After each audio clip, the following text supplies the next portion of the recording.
द्वितीय खंड प्रथम भाग और द्वितीय अध्याय। तो उसका श्रवण कर रहे हैं हम लोग यहाँ पर। पिपलाइन ऋषि तपोलोक में गोपकुमारी को समझा रहे हैं कि तुम व्यर्थ ही भगवान को दर्शन करने की चेष्टा कर रहे हो, इन नेत्रों से दर्शन संभव नहीं है। इस संसार में भी जितने हम कर्म करते हैं, ऐसा लग रहा है कि हम इन इंद्रियों से कर्म कर रहे हैं, वास्तव में मूल में क्या है? मन है। दर्शन वृत्ति, श्रवण वृत्ति, आग्रहण वृत्ति, आस्वादन वृत्ति, स्पर्श वृत्तियां हैं, ये वास्तव में इंद्रियों की है ही नहीं है। ये वृत्ति किसकी है? मन की है। पहले सुख मन को प्राप्त होता है, फिर मन का सुख ही फिर इन इंद्रियों में प्रतिफलित होता है। तो बड़ा अच्छा उदाहरण दिया था। पेड़ की जड़ में जल देने से वो जल पूरे पेड़ में व्याप्त हो जाता है, पहुंच जाता है, प्रकाशित हो जाता है। उसी प्रकार जब मन में सुख प्राप्त होता है, वह सुख पूरी इंद्रियों में विस्तारित हो जाता है। मनोवृत्तिम विना सर्वे इंद्रियाणाम वृत्तयो अफला कितापिहा केते वशान आत्मनि अनुपलब्धिता। अब बता रहे हैं, बिना मनोवृत्तिम, मन की वृत्तियों के बिना, इंद्रिया नाम वृत्तियों अफला, मन की वृत्ति यदि काम ना करे तो इंद्रियों की वृत्तियां अफल हो जाती हैं, अर्थात निष्फल हो जाती हैं। कारण क्या है? जब तक मन अनुभव ना करे तब तक इंद्रिय वृत्तियों का काम करना संभव नहीं होगा, और वो कार्य नहीं किए के समान ही होता है। कोई भी कार्य किसके द्वारा किया, वो जगत में हम मानते ना, मन से किया गया कार्य कार्य कहलाता है।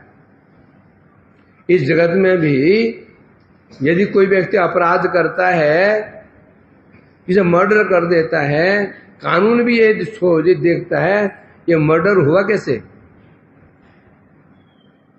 मन से हुआ या एक्सीडेंटली हो गया। मन से किया इसने ये अपराध कि घटनावश तो हो गया, अकस्मात हो गया, ये देखता है। ये विचार करते हैं इसे मन से किया है, योजना बना करके किया है, षड्यंत्र के द्वारा किया गया है, तो दंड मिलता है। यदि षड्यंत्र के द्वारा ना किया गया हो तो इतना दंड, तो तब क्या बोलते हैं उसको, बिना एक शब्द बोलते ना, बिना इच्छा के हैं,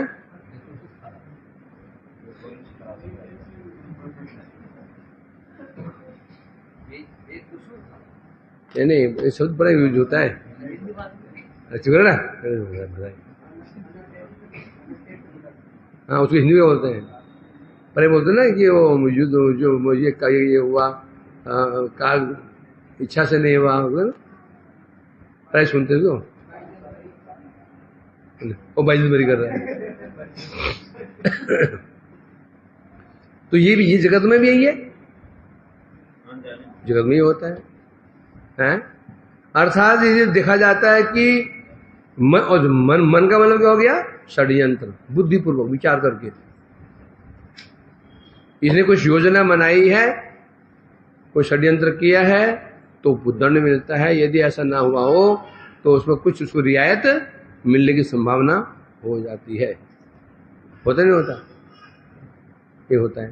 तो इसलिए कह रहे हैं यहां पर मन की वृत्ति, यदि मन अनुभव ना करे, इंद्रिय वृत्तियों के द्वारा जो कर्म किया जाता है वो कर्म नहीं करने के समान होता है।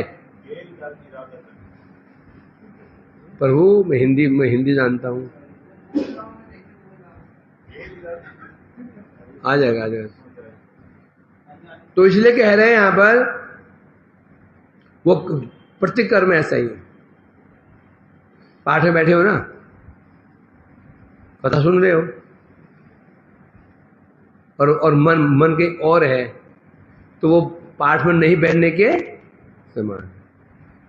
पूछा मैंने, क्या बोला मैंने, बस यहां वहां देख रहे, अगल बगल झांक रहे, और हो तो यहां भी लिखा हुआ हो, लिखा हुआ हो, करते हैं ना अगल बगल झांकना, हर कार्य ऐसा ही है। तुम्हें किसने घर में निमंत्रण दिया खिलाने के, दिया निमंत्रण खिलाने के लिए, प्रसाद पवाने के लिए, जाते ही कुछ ऐसे कटु शब्द बोल दिए उसने, तो मन खराब हो गया, खा रहे हो मन मार के, वो नहीं खाने के समान। तो मन के द्वारा किया गया कार्य ही कार्य कहलाता है। मन को जो कार्य नहीं किया जाता वो कार्य नहीं होता। हर विषय में ऐसा ही है। एक व्यक्ति पाकिस्तान में रहता है, मन से नहीं रहता है, उसके व्यापार है, व्यवसाय है, मन है इंडिया में, वो पाकिस्तानी नहीं कहेंगे। वैसे ही इंडिया में कोई रह रहा है, उसकी आसक्ति पाकिस्तान में, वो हिंदुस्तानी नहीं कहेंगे। व्यक्ति मठ में रह रहा है, मठ में रह रहे हैं और मन है घर में, वो मठवासी नहीं कहेंगे। घर में रह रहा है, मन है मठ में, कोई गृहवासी नहीं कहेंगे। सर खेल किसका है? मन का खेल है। मनोनिवेश्य, क्या क्या भगवान क्या कहा? मयावेश्य मनोयमाम नित्य युक्त उपासते। सारा खेल मन का है। मन का आवेश कहां पर है? मन का आवेश भगवान में है तो भगवान की भक्ति, मन का आवेश माया में है तो माया की भक्ति। सारा खेल किसका है? यदि मन को ही उपदेश दिए गए, अरे मन है क्या, गुरु गोष्ठे गोष्ठार उपदेश दिए ना मन को, अरे मन हरिनाम करो सार, और क्या कितने मन भजो रे भजो रामर मन अति मंद, भजो रे मनो नंद भावना भावना मन तुम्हें अति दुष्ट।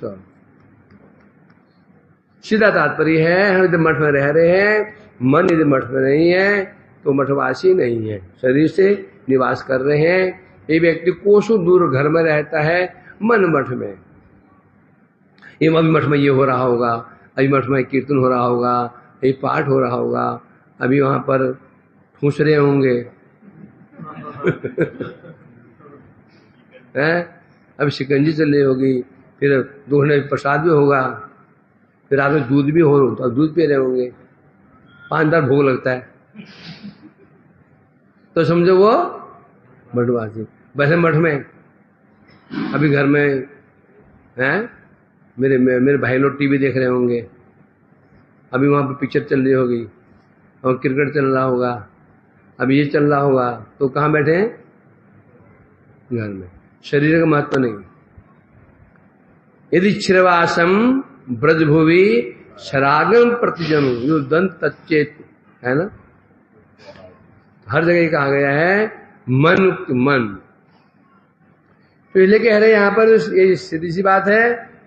तो मन के द्वारा किया गया कार्य कार्य कहलाता है। यदि मन की वृत्ति से कार्य ना हुआ हो, वो कार्य नहीं के समान होता। इसलिए शाद आत्मनि उपलब्धिता कृता अपिया कृते व कृता, यदि इंद्रियों से कार्य किया जा रहा है, अपिया कृते व करते हुए भी न करने के समान है। यदि आत्मनि अनुपलब्धिता, यदि मन की वृत्ति से नहीं किया जा रहा है, वो कार्य नहीं कराया जाता। अब उसी प्रकार से विशुद्ध चित्त वृत्ति में भगवान की स्फूर्ति को, उनका दर्शन जानना होगा। उसी प्रकार से भगवान का दर्शन हम कर रहे हैं, दर्शन हम कर रहे हैं। यदि हमारे शुद्ध चित्त वृत्ति में उनकी स्फूर्ति हो रही हो, तो दर्शन हो रहा है। आंख खोल करके फाड़ फाड़ के भगवान को देख रहे हैं और विशुद्ध चित्त वृत्ति में उनकी स्फूर्ति नहीं हो रही है, तो उसको दर्शन नहीं कहेंगे। हुआ कि नहीं हुआ? फलेन परिचित, फलेन परिचित। फलेन अंतर क्या है? अंतर क्या है? यदि मन की वृत्ति से हो रहा है कि शरीर की इंद्रिय वृत्ति से हो रहा है, अंतर क्या है? कैसे समझेंगे?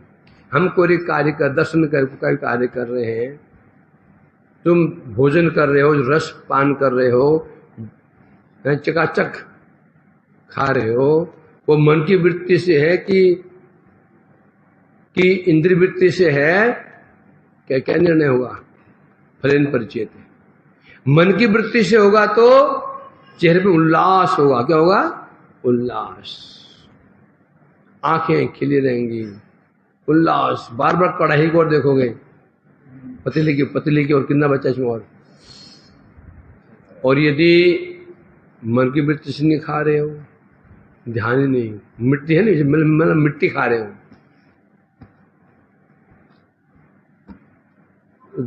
चलो दाल मिलाना था, दाल तो नहीं मिला, खीर मिला खा लिया, खीर में वो दाल मिला के खा गए, मन तो था ही नहीं सीधा। तो अब यहां कह रहे हैं इस प्रकार से अन्वय रूप से, अभी तक अन्वय रूप से वर्णन किया गया। अब व्यतिरेक रूप से, अन्वय और व्यतिरेक, अन्वय किसे कहते हैं? सीधा सीधा वर्णन करना। व्यतिरेक है अप्रत्यक्ष रूप से। दवाई खाने से शरीर अच्छा होता है, दूध पीने से शरीर पुष्ट होता है, ये दूध की महिमा वर्णन की जा रही है अन्वय रूप से। व्यतिरेक क्या है? निषेध के रूप में। दवाई नहीं खाओगे बीमारी ठीक नहीं होगी, दूध नहीं पियोगे शरीर तंदुरुस्त नहीं होगा। अभी ये बता रहे थे क्या इंद्रियों की वृत्ति के द्वारा, मन की वृत्ति के द्वारा ही इंद्रिय वृत्ति काम करती हैं। अब व्यतिरेक रूप में, अर्थात बिना इंद्रिय वृत्ति के, बिना मन की वृत्ति के समस्त इंद्रिय वृत्तियां निष्फल हैं। अभी पहले क्या बता रहे थे? मन की वृत्ति के कारण ही इंद्रिय वृत्ति सफल है, ये अन्वय कहते हैं इसको। अब निषेध में ले लो, नहीं के रूप में, मन की वृत्ति के बिना इंद्रिय की वृत्ति निष्फल है, इसे कहते हैं। अब व्यतिरेक रूप में बताने की जरूरत क्या है? कोई चीज अभी दृढ़ होती है, अन्वय व्यतिरेक दोनों रूप में उसके सिद्ध हो जाए तो, दोनों रूप में सिद्ध हो जाए तो वो चीज पक्की हो जाती है। यदि अन्वय में चल रहा, व्यतिरेक में नहीं चल रहा, तो वो उसमें दृढ़ता नहीं आती। जैसे बताया, दवाई से ठीक, दवाई नहीं खाओगे शरीर अच्छा नहीं होगा, दवाई खाओगे तो शरीर अच्छा हो जाएगा, इसमें दृढ़ता नहीं है। दवाई खाओगे शरीर अच्छा हो जाएगा, अब इसमें दृढ़ता नहीं है। दृढ़ता क्या करती है हमको? दृढ़ कौन करता है? व्यतिरेक। मैंने कहा तुम बाजार घर में तुम घर में जाओ, इसमें बल नहीं है, घर से बाहर में निकलना। अब क्या हो गया? है वहां बच्चे ने कहा घर में रहो, ये क्या है? अन्वय। इसमें डर लगा, घर से बाहर में निकलना। अब क्या हो गया भाई? अब नहीं निकल सकते। गुरुजी ने कहा था घर से बाहर में निकलना, मैं निकल भी सकते हैं। घर से बाहर में निकलना कहा था तो निकल भी सकते हैं। बड़ी समझ से बोलते क्या निश्चय लगा दिया तुम्हें, घर से बाहर निकल गया ना, देख लेना। अब क्या हो गया इसमें? अर्थात व्यतिरेक ही दृढ़ता प्रदान करता है कि नहीं है? शास्त्रों उपदेश क्या देते हैं? ये दे रहे हैं ना, क्या शास्त्र क्या बोलते हैं, शास्त्र में उपदेश कैसे कैसे दिया गया, एक अनुरेग में व्यतिरेक रूप में कि अपराध क्या क्या क्या बोलते हैं, भक्ति कैसे प्राप्त होती है, अपराध नहीं करना, अपराध नहीं करना, और दूसरा अपराध करोगे तो भक्ति नष्ट हो जाएगी। तो जो व्यतिरेक है ना, व्यतिरेक और अन्वय व्यतिरेक दोनों मिल जाएं तो पक्का स्टैम्प लग जाती है, आदमी फिर अब समझ जाता है। यदि केवल अन्वय रूप से कहेंगे तो थोड़ा गुंजाइश रहती है, इधर उधर होने के थोड़ा सा चांस रहते हैं। तो अब व्यतिरेक रूप में कह रहे हैं, देखो मनोवृत्ति बिना इस इंद्रियणावृत्ति व फला, मन की वृत्ति के बिना इंद्रियों की वृत्तियां अफल हो जाती हैं, निष्फल हो जाती हैं। अर्थात वे इंद्रियां वो विषय ग्रहण करने में असमर्थ हैं। हमारी इंद्रियां क्या करती हैं, विषय ग्रहण करती हैं। कौन सी इंद्रियां, कौन सी इंद्रियां, पंच ज्ञान इंद्रियां, ये विषय ग्रहण करती है ना। और यदि हमारा मन साथ ना दे, मन की वृत्ति नहीं हो तो ग्रहण नहीं कर सकती। सामने वस्तु है दिखेगी नहीं, सामने वस्तु है दिखेगी ही नहीं, आंख खुली हुई है, रसपान कर रहे हो टेस्ट नहीं आएगा, गाने सुन रहे हो तुम्हें टेस्ट ही नहीं आएगा। सारा खेल किसका ऐसे बता रहे हैं यहां पर। तो यद्यपि इंद्रियां अपने अपने विषय ग्रहण चेष्टा करती है, इंद्रिय क्या करती है, अपने विषय ग्रहण करने की चेष्टा करती है। आंख चेष्टा करती है, आंख के विषय क्या है, रूप। आंख चेष्टा करती है अपने विषय रूप को ग्रहण करने की चेष्टा करती है। व्यक्ति का रूप, वस्तु का रूप, स्थान का रूप। स्थान रूप कहने से है जैसे जिसकी रुचि होती, किसकी रुचि होती है बड़े बड़े शहरों में की रुचि होती है, बड़े बड़े गांवों में की रुचि होती है, पहाड़ों में की रुचि होती है, रेगिस्तान में रुचि अलग होती है। किसी रुचि होती है विशाल रेगिस्तान हो, उसको उसमें रुचि होती है ना। तो इंद्रियां तो चेष्टा करती हैं, आंख चेष्टा करती है अपने विषय रूप को ग्रहण की चेष्टा करते, कान ग्रहण चेष्टा करते हैं अपने विषय शब्द को श्रवण करने की चेष्टा कर, नासिका चेष्टा करती है सुगंध को सूंघने की करती है। परंतु समस्या आ जाती है यदि मन की वृत्ति कार्य ना करे तो फिर ये इंद्रियों की वृत्तियां अकृत की भांति अर्थात अपने विषय को ग्रहण कर ही नहीं पाएंगी।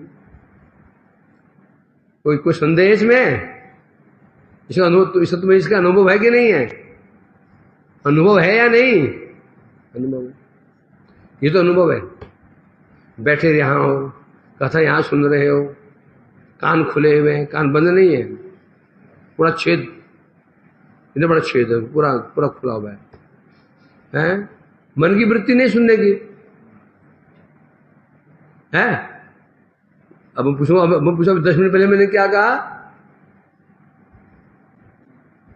याद ही नहीं, क्या क्यों याद नहीं है, क्योंकि मन की वृत्ति नहीं थी, कान खुले हुए थे, कान में शब्द जा भी रहा था, कान तो चेष्टा कर रहे थे, कान कैच करने की चेष्टा कर रहे थे, वो तो मन की वृत्ति नहीं थी। चेष्टा किया, यहां से घुसा, वो यहां से निकल गया, यहां से घुसा, यहां आर पार हो गया। मन की वृत्ति होती, मन को क्या करता, खींच लेता। क्यों ऐसा, क्यों, क्योंकि मन की वृत्ति के अभाव में देही जीव विषय अनुभव नहीं कर पाता। यदि मन की वृत्ति नहीं हो, मन की वृत्ति कहने, मन की वृत्ति यदि नहीं हो दर्शन करने की, मन की वृत्ति नहीं हो सूंघने की, मन की वृत्ति नहीं हो आस्वादन करने की, मन की वृत्ति नहीं हो स्पर्श करने की, और मन की वृत्ति नहीं हो फूल को सुगंध सूंघने की, वो कार्य करते हुए भी कार्य होगा नहीं। जैसे बता रहे हैं इस विषय को कैसे समझ सकते हैं? सुख पाठ्यमान भगवद स्तोत्र, सुख पाठ्यमान भगवद स्तोत्र वाक्य, एक वाक्य है सुख पाठ्यमान भगवत स्तोत्र वाक्य। इससे क्या बता रहे हैं? मैंने सुखपूर्वक भागवत का स्तोत्र पाठ किया। एक वाक्य है, ये सेंटेंस है, समझा रहे हैं कि केवल नेत्र से ही नहीं, नेत्र से ही नहीं, क्या बता रहे हैं? सुख पाठ्यमान हो, पाठ्यमान भगवत स्तोत्र, मैंने सुखपूर्वक भगवान का जो स्तोत्र था उसे पाठ किया। अब यहां बता रहे हैं मनोनिवेश, अब जहां पर सुख का अनुभव बस सुखपूर्वक है ना, सुखपूर्वक पाठ कैसे किया? मैंने सुखपूर्वक पाठ किया। ये सुख जो मिला उसको, ये जो सुख मिला, सुख का कारण क्या था? मन का निवेश, मन का निवेश था किसमें? जो कार्य जो स्तुति चल रहा था, पढ़ रहे थे, उसमें मन था। ये मन था तो प्राय बोलते हैं ना, मन लगा कर पढ़ना, मन लगा करके पढ़ा करो, मन लगा के काम करो। और मन कैसे लगाएं? मन दिखता ही नहीं है, बोल ना, मन लगा के पढ़ो, मन लगा के काम करो,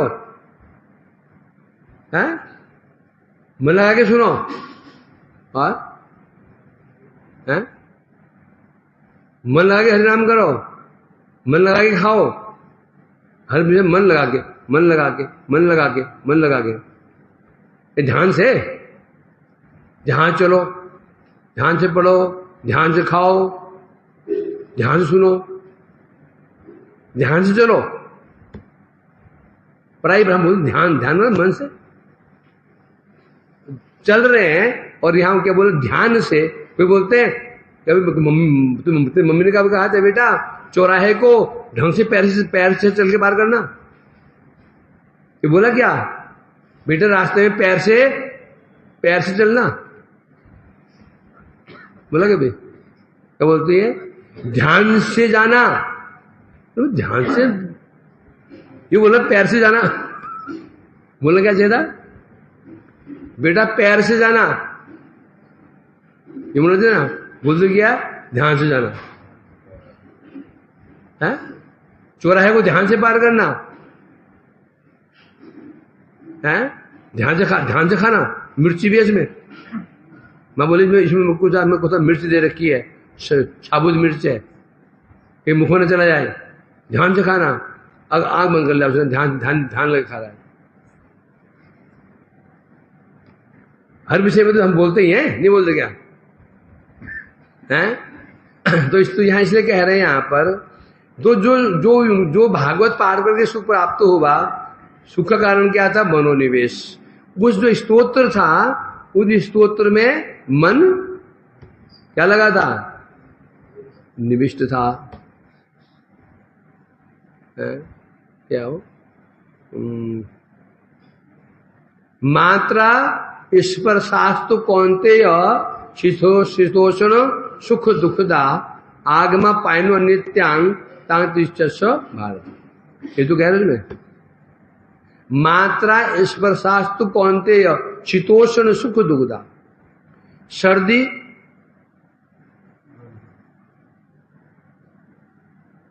क्या चक्कर? दोनों क्यों हंस रहे हो? अब बोलो, मैं क्यों हंस रहे हो? हैं? क्यों हंस रहा है? क्यों हंसा? श्लोक बोला तो क्या गलती हो गई श्लोक में? तुमको याद है इसलिए ये लाभ है। इसलिए श्लोक याद होने चाहिए। मतलब क्यों? जब पाठ किया जाता है ना, आनंद होता है। जो श्लोक हम याद होते हैं, वक्ता जब श्लोक बोलता है तो हमको आनंद होता है। इसलिए क्या श्लोक याद कर गया, प्रमाण मिल गया। इसमें ये तो कहा गया, मात्रा स्पर्शास्तु कौन्तेय। मात्रा मैंने तन मात्रा, रूप, रस, गंध, शब्द, स्पर्श, है ना? जब मन उस मात्रा से जुड़ जाता है, स्पर्श जो हो जाता है, तब सर्दी लगती है, तब गर्मी लगती है, सुख होता है और दुख होता है। यदि मन स्पर्श ना करे, धूप में खड़े हो परंतु मन का स्पर्श नहीं है, मन का स्पर्श कहां पर है? मन का स्पर्श का मन कुछ और सोच रहा है, तो तुम धूप में खड़े हो, धूप तो गर्मी भी नहीं लगेगी।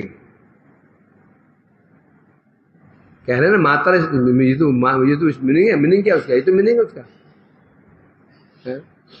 तो इसलिए यहां तो स्पष्ट कह रहे हैं, तो यहां पर जो सुख प्राप्त हुआ उस व्यक्ति को, यहां तो नेत्र है नहीं, उसने भागवत पाठ किया, पाठ किसे करते हैं? नेत्र से करते हैं क्या? पाठ किससे हुआ? मुख से हुआ, तो सुख क्यों हुआ उसको? यहां तो विषय रूप तो है ही नहीं है, थोड़ी कह रहे हैं स्तोत्र का दर्शन किया उसने, यहां तो पाठ किया, तो यहां विषय क्या है? विषय क्या है यहां पर? किसका विषय है ये? है पाठ किया ना, मुख का, मुझसे पाठ किया उसने, तो इसलिए कह रहे हैं यहां पर, तो जो उसका आनंद प्राप्त हुआ, वो आनंद क्योंकि स्तोत्र में मन था उसका, इसलिए ये क्रिया जो आनंद हुआ यहां पर, नेत्र की क्रिया के द्वारा उसको आनंद नहीं हुआ। पढ़ तो नेत्रों से रहा है, वो पढ़ तो नेत्रों से रहा है। पढ़ किससे रहा है? नेत्रों से पढ़ रहा है। आंख से पढ़ तो आंखों से रहा है, वो आंखें सामने दिख रही है उसके, परंतु आनंद क्यों हुआ उसका? क्योंकि उसमें मन का निवेश था। तो फिर वही बताया, अतएव विशुद्ध चित्तवृत्ति में भगवान की स्फूर्ति को ही दर्शन जानना होगा। यदि भगवान का दर्शन कर रहे हैं, उस दर्शन में विशुद्ध चित्तवृत्ति कारण हो। जब हम पेड़ को देखते हैं, देखते ही हृदय में क्या जाती है? छवि आ जाती है। जब पेड़ को देख रहे हैं तो पेड़ को देख रहे हैं, हृदय में उसकी छवि है। खंबे को देख रहे हैं, हृदय में उसकी छवि है। गधे को देख रहे हैं, छवि हृदय में भी आ रही है उसकी है? तब फल मिलेगा। यदि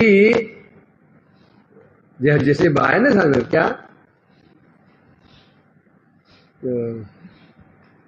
ना देखे था, क्या हो? स्थावर जंगम देखे ना देखे तार मूर्ति, जहां दृष्टि पड़े स्फूर्ति। इसमें स्पष्ट है क्या बता रहे हैं? स्थावर जंगम देखे ना देखे तार मूर्ति, जहां दृष्टि पड़े इष्टदेव स्फूर्ति। इसको यहां लगा सकते। जहां दर्शन हो रहा है, मोरपंख का दर्शन किया, मोरपंख का दर्शन नहीं कर रहा है, क्योंकि मोरपंख का दर्शन नहीं, दर्शन क्या हो रहा है उसको? मोरपंख क्या दर्शन हो रहा है? सामने मोरपंख है, हृदय में छवि मोरपंख की नहीं है। हृदय में छवि किसकी है? मयूर पुच्छधारी कृष्ण की। बोले ना, स्थावर जंगम देखे न देखे तार मूर्ति दृष्टि। हम क्या देख रहे हैं? यह व्यक्ति मयूर पुच्छ को देख करके रो रहा है।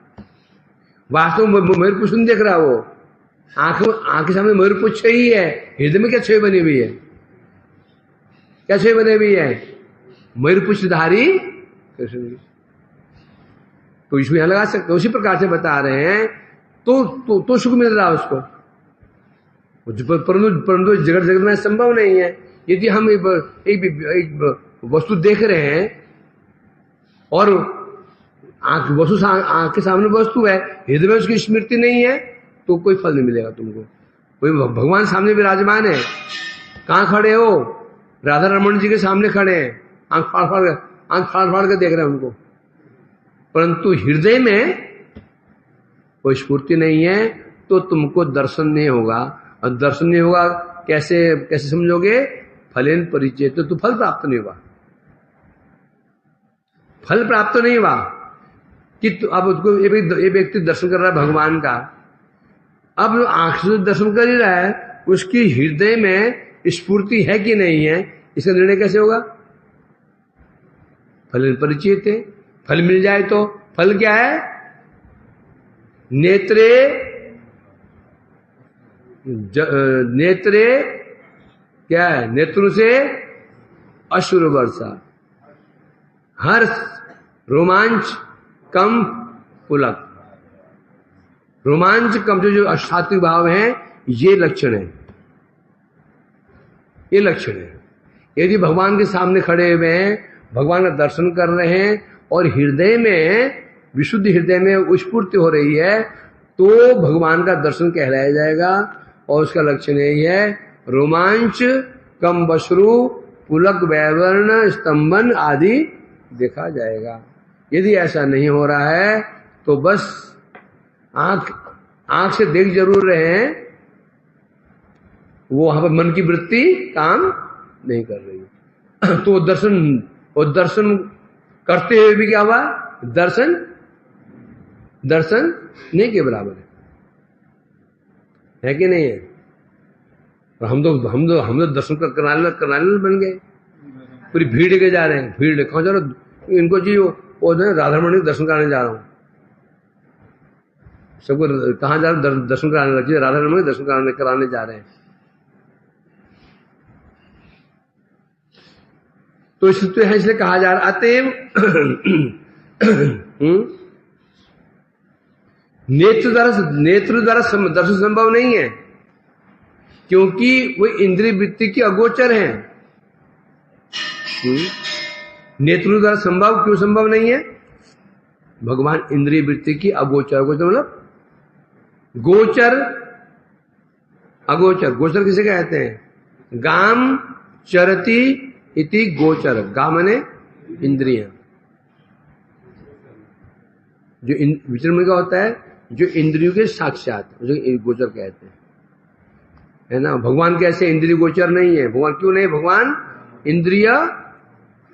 इंद्रियातीत है, इंद्रिय अतीत है, इंद्रियों से अतीत है। तो उनको संभव नहीं है आंख से दर्शन करना। अब परंतु कभी दर्शन में तो होता ही है। अब उसको वही तर्क उठाया जा रहा है। कदाचिद भक्त वात्सल्यात् याति चेद दृश्यतां दिशो ज्ञान दृष्टेव तज्जातम अभिमान परम दृशो। अब यहां पर वो गोप कुमार भी कम नहीं है, वो भी पूरे कमर कस के डटे हुए मैदान में। उन्होंने कहा कदाचित भक्त वात्सल्याद याते, मानो गोप कुमार जी का प्रभु कभी कभी तो ऐसा दिखता है, भगवान को दर्शन भी देते हैं।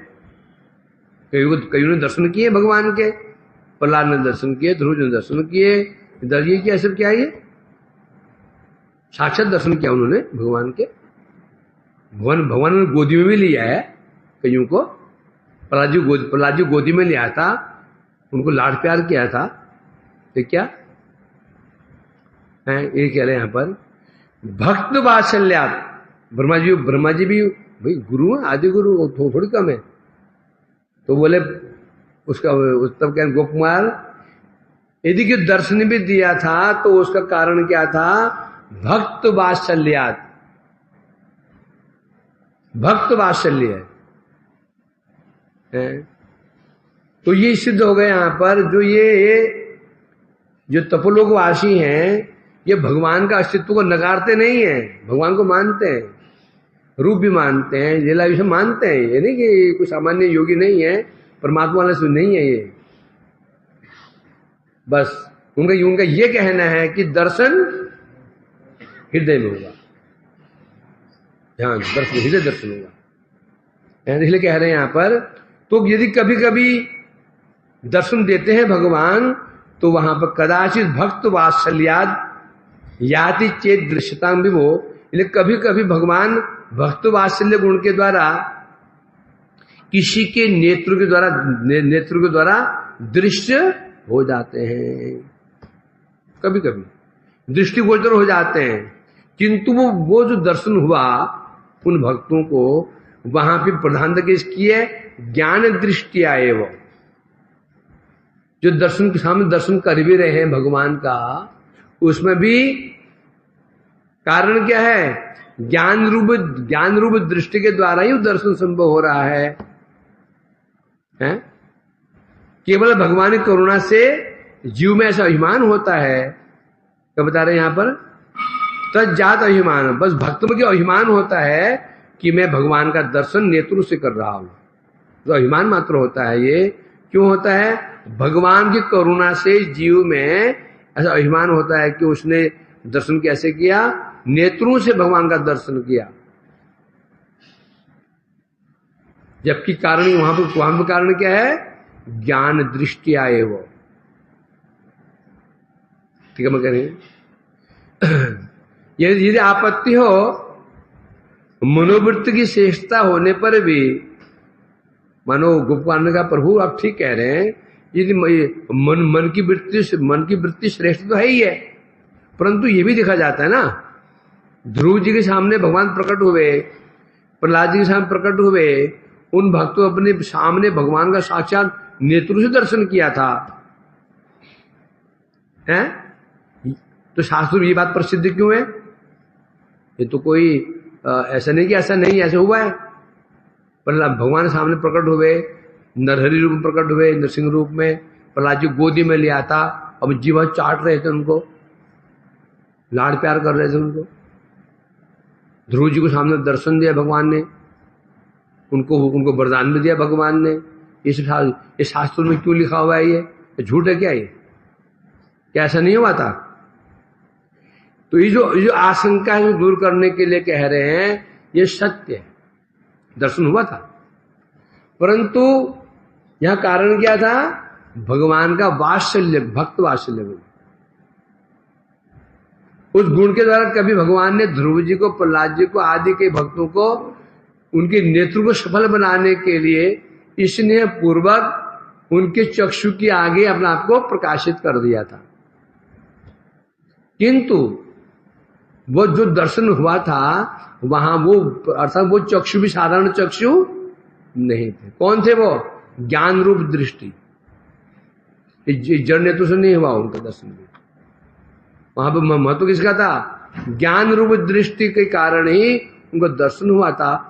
सामान्य चक्षु से दर्शन नहीं हुआ था। कारण क्या है? का तर्क दे रहे हैं, क्योंकि हमारी इंद्रिय कैसी है? सीमित धर्म। हमारी इंद्रियों की सीमा कैसी है? हमारी इंद्रिय है ना, उसका धर्म सीमित है। सीमित कहने से जो नेत्र है, उसका धर्म क्या है?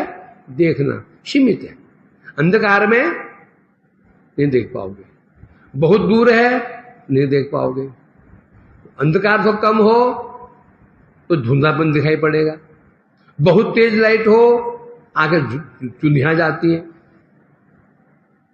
जिसे हम कहते हैं क्या? करना अपाटव, इंद्रियों अपूर्णता होती है। हम जितनी भी इंद्रिय हैं, कोई भी इंद्रिय, समस्त इंद्रिय सीमित है। कान है सीमित, कान का धर्म क्या? श्रवण करना सीमित है।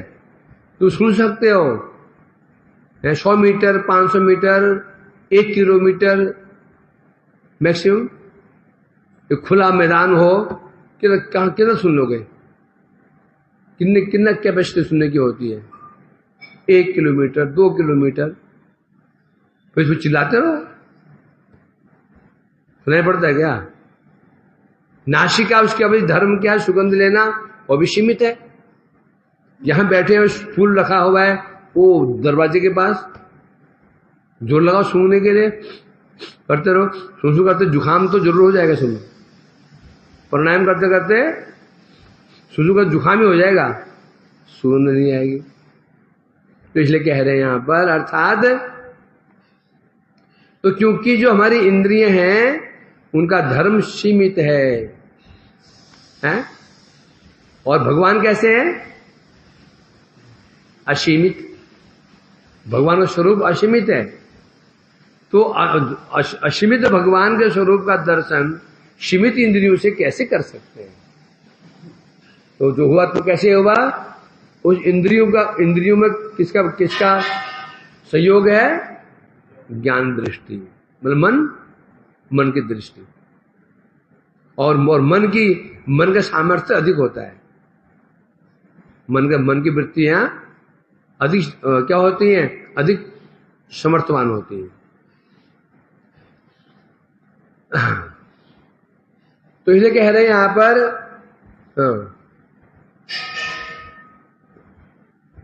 यदि आपत्ति हो तो ध्रुव, प्रहलाद आदि भक्तों के नेत्रों से साक्षात दर्शन की बात क्यों प्रसिद्ध है? क्यों प्रसिद्ध है?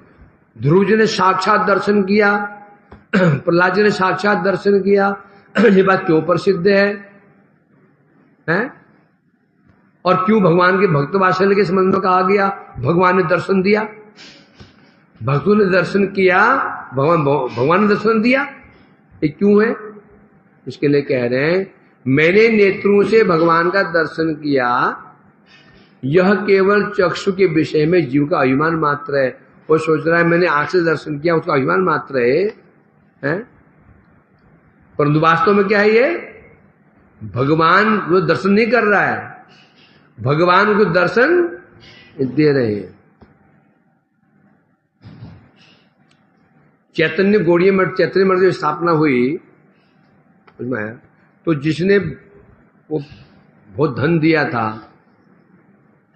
तो वो बोला, और जब द्वार खुला था, ठाकुर जी द्वार खुला, और प्रभा जी द्वार थोड़ा छोटा हो गया, बड़ा होता ना तो सब दर्शन कर सकते थे।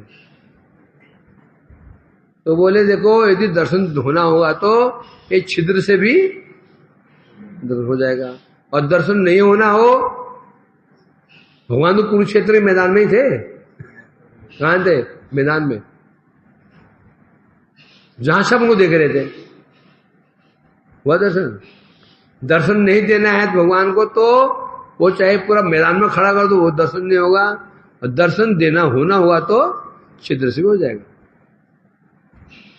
तो यहाँ ये कह रहे हैं यहाँ पर, तो जो सोच रहा है मैंने दर्शन किया, वास्तव अभिमान मात्र है। जबकि वहां पर कारण क्या है? कारण है भगवान का वात्सल्य गुण। दर्शन दिया है। यद्यपि नेत्र अपनी वृत्ति से अतीत वस्तु पर अधिकार नहीं कर पाते हैं। नेत्र का एक धर्म है, स्वभाव है कि अपने से अतीत वस्तु पर अधिकार नहीं कर पाते हैं। नेत्र का जितना शक्ति है उसे अधिक वो नहीं कर सकता। नेत्र देख सकते हैं 0 वाट के बल्ब को, 50 वाट के बल्ब को, 100 वाट के बल्ब को, 200 वाट के बल्ब को लगा दिया है तो 2000 वाट का बल्ब है देख सकता है? नहीं देख सकता। एक कैपेसिटी उसमें बता रहे नेत्र भी अपनी वृत्ति से अतीत वस्तु पर अधिकार नहीं कर पाते हैं। तथापि अब भगवान क्या है? भगवान कौन है? इंद्रिय अतीत, इंद्रिय से अतीत है। तो संभव कैसे है? इसलिए बता रहे हैं भगवान के दर्शन में नेत्र विफल है, ऐसा समझना क्या है? अनुचित है। अनुचित क्यों है? कोई बोले क्यों? कोई बोले अनुचित। अनुचित मतलब क्या? मतलब ये सोचे मैंने अपनी चेष्टा से किया, अनुचित है। परंतु भगवान दर्शन दे रहे हैं ज्ञान दृष्टि से, तो अनुचित नहीं है। अनुचित कब है? कोई सोचे नहीं आंखें दर्शन होता ही नहीं है, आंखें दर्शन होता ही नहीं है, हो ही नहीं सकता, तो ये समझना अनुचित है। भगवान दर्शन दे रहे हैं तो अनुचित नहीं है, मतलब कि मिथ्या नहीं हो सकता। ये दर्शन दिए तो उचित है, कि हो ही नहीं सकता, हो ही नहीं सकता। ये जो ये विचार है ये अनुचित विचार है। भगवान जो कृपा दृष्टि प्रदान कर रहे हैं तो फिर अनुचित, फिर ये दर्शन होता है। तस्य कारुण्य शक्त्या वा दृश्योऽस्तु अपि बहिर्दृशो तथापि दर्शन आनंद स्व योनो जायते हृदि। तस्य कारुण्य शक्ति है, भगवान कभी कभी अपने करुणा शक्ति के द्वारा क्या करते हैं, जीव के बाह्य बहिर्दृश्यो व दृश्यते अपि, भगवान कभी कभी अपनी करुणा शक्ति के द्वारा कभी कभी जीव की जो बहिर्दृष्टि है, बहिर्दृष्टि जो नेत्र है, ये इस नेत्र बहिर्दृष्टि के क्या हो जाते हैं, गोचर हो जाते हैं कभी कभी। क्या वो भी कैसे, करुणा शक्ति के द्वारा। भक्तवासी लोग भगवान जीव के जो बाह्य नेत्र हैं वो गोचर हो जाते हैं। बोले ये कैसे संभव कैसे हो सकता है, क्योंकि भगवान है वो, उनके लिए कुछ भी असंभव नहीं, उनके लिए असाध्य कुछ भी नहीं, तो ये भगवान है। इसलिए जो कोई प्रश्न करे ये क्या कहना चाहते हैं, दर्शन आंख से हो ही नहीं सकता, हो ही नहीं सकता। अनुचित क्यों है, भगवान दर्शन दे सकते हैं, भगवान इंद्रिय गोचर हो सकते हैं, ये हो ही नहीं सकता, ये नहीं चलेगा। भगवान करुणा पूर्वक इंद्रिय गोचर हो सकते हैं, इसलिए कह रहे उनके दर्शन से जो आनंद होता है वे आधार मन में जो जब दर्शन करता है भगवान का, जो आनंद होता है, आनंद का आधार कौन है, आनंद का आधार, शोक का आधार, मोह का आधार, दुख का आधार कौन है? आनंद कहां होता है, शोक कहां होता है, दुख कहां होता है, कहां होता है, मन। इसका आधार मन है।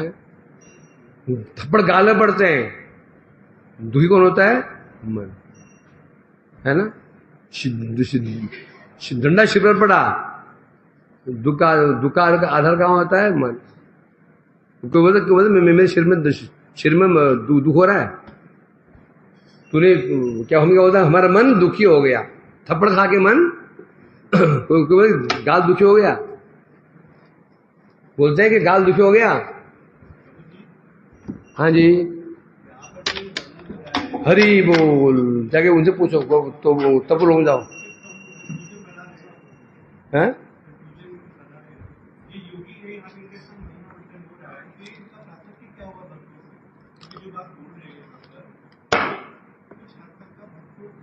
ठीक है, हैं? अरे भक्त साक्षात दर्शन में सुखी हो जाते हैं ये लोग, मन में सुखी हो रहे हैं। भक्तों को साक्षात ही उपलब्धि होगी, आनंद होगा उनको। हाँ, वो कृपा से होगा, क्या ऐसे हो जाएगा? ठीक कह रहे हो, ठीक ही कह रहे हो, तो जो गलत क्या, ठीक है जो कह रहे हैं। परंतु उनको आनंद हृदय में भी उनका आनंद उपलब्धि हो जाएगी उनको। परंतु जो साक्षात सेवा भक्त उनको आनंद नहीं होगा, उनको सेवा क्यों, उन्हें आनंद क्यों होगा, सेवा के द्वारा। हरे कृष्णा